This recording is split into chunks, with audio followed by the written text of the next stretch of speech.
안녕하세요. 최근 부동산의 세금 중 아주 기초적인 부분을 물어보시는 분들이 간혹 있어 간략하게 소개를 해볼까 합니다. 죽음과 세금은 피할 수 없다는 말이 있습니다. 오늘은 잊지 말고 내야 하는 부동산 세금. 종류도 많고 계산도 복잡해서 본인이 해당하는 세금과 세액을 정확하게 파악하기 쉽지가 않은데요. 이런 헷갈리기 쉬운 부동산 세금을 주택거래 위주로 하나씩 짚어가면서 살펴보겠습니다.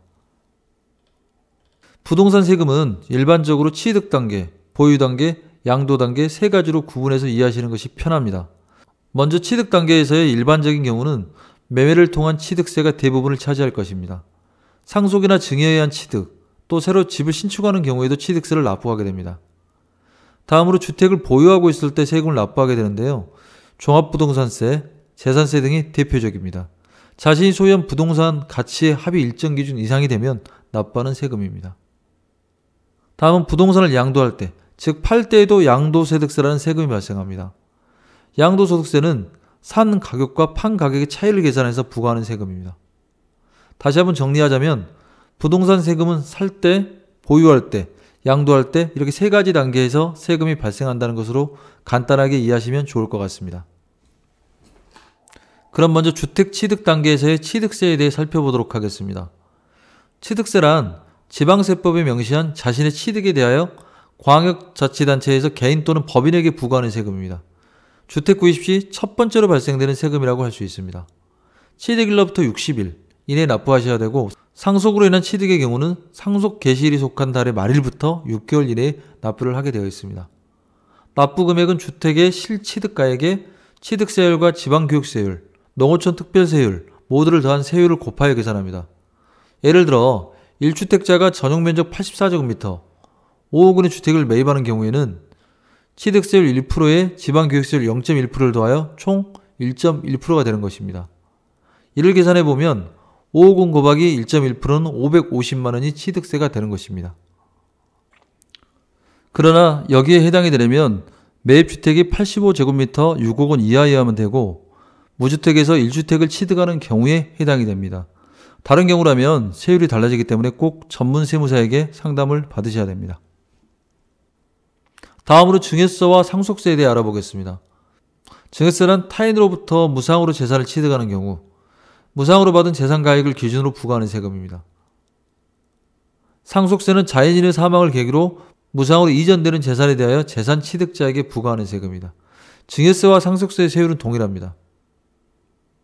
상속과 증여의 가장 큰 차이는 피상속인, 피증여자의 사망 여부입니다. 민법상에서 사망으로 인한 증여는 제외되는데요. 사망으로 인한 증여가 상속의 과세 대상으로 규정되어 있기 때문입니다. 그렇기 때문에 사망 전의 증여는 증여세, 사망 후의 증여는 상속세로 나눠지게 되는 것입니다. 다음으로 인지세입니다. 인지세란 재산에 대한 권리 등 창설, 이전 변경에 관한 계약서 등을 작성할 때 국가에서 부과하는 세금입니다. 매매계약서나 분양계약서를 작성하실 때도 모두 납부하셔야 하는 금액입니다. 일반적으로 계약 발생 당일 납부하는 것이 원칙이며, 정부 수입인지 사이트에서 전자 납부하시거나 가까운 우체국에 방문하셔서 납부하셔도 됩니다. 기재금액별 인지세액은 보시는 표와 같이 1억 원 초과 10억 원 이하는 15만 원, 10억을 초과하는 금액은 35만 원이 발생하게 됩니다. 다음으로 주택 보유 단계에서 납부해야 하는 세금에는 재산세와 종합부동산세가 있습니다. 주택 보유 시에는 지방세인 재산세와 국세인 종합부동산세를 납부해야 합니다.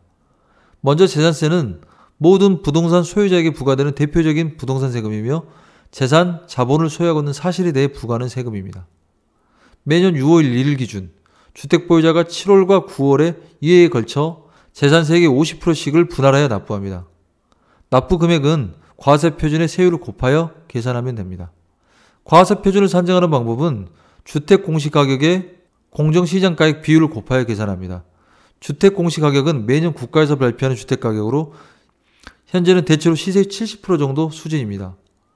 공정시장가액 비율은 부동산 시장의 동향과 지방 재정 여건 등을 고려하여 대통령령으로 정하는 조세부담 완화 목적에 비유됩니다. 주택은 60%입니다. 재산세의 경우 과세 기준일 6월 1일 기준으로 세금을 매기기 때문에 6월 2일 이후로 주택을 매도하고 잔금 수령 및 소유권을 이전했다면 당해연도 재산세는 매도인, 즉 집을 판 사람이 납부해야 합니다. 그렇기 때문에 매수와 매도 시점을 신중하게 결정해서 계약을 진행해야 되겠죠. 다음 종합부동산세는 부동산 가격이 일정 금액을 초과할 시 추가적으로 부과하는 세금입니다. 납부 시기는 동일하게 매년 6월 1일 기준으로 국내 보유한 주택의 공시가격을 합한 금액이 기준 초과액 이상일 경우 매년 12월에 납부해야 합니다. 재산세와 같은 6월 1일을 기준으로 보유한 주택 공시가격 합계액이 6억 원을 초과하는 소유자는 매년 12월에 재산세를 납부합니다. 단 1세대 1주택자는 주택 공시가격 9억 원 초과이면 종부세를 부과합니다. 마지막으로 주택 양도 단계에서 발생되는 세금에 대해 살펴보겠습니다. 주택을 매도할 시 양도 차익이 발생하는 경우 양도소득세가 부과됩니다. 양도소득세란 개인이 부동산, 주식, 분양권 등의 권리를 양도하여 발생하는 이익에 부과하는 세금입니다. 즉, 상 가격과 판 가격의 차이를 계산해서 부과하는 세금이라고 이해하시면 되겠습니다. 양도일자가 속하는 달의 말일부터 2개월 이내에 납부하면 되고 과세표준의 세율을 곱하여 납부 금액을 계산합니다. 과세표준의 산정계산식과 세율은 보시는 표와 같습니다. 양도소득세 납부 금액이 산출되면 거기에 양도소득세의 10%인 지방소득세를 더한 금액이 최종 납부 금액이 됩니다. 그런데 양도세 부담을 줄여주기 위해 장기보유 특별공제라는 것이 있습니다. 주택을 장기 보유하면 보유기간에 따라 양도 차익의 일정 비율을 공제해 주는 것을 말합니다. 최소 3년부터 15년 구간별로 양도세 공제율이 달라지게 되는데 이 부분은 나중에 기회가 되면 다시 한번 설명을 하도록 하겠습니다. 오늘은 이렇게 부동산 세금에 대해 간략히 알아보았습니다. 좀 더 세부적인 사항이나 계산 방법은 따로 시간을 마련해 다시 한번 설명을 드리도록 하겠습니다. 하지만 더 상세하게 알고 싶은 분은 전문적인 세무사를 통해서 확인하시면 좋을 것 같습니다. 감사합니다.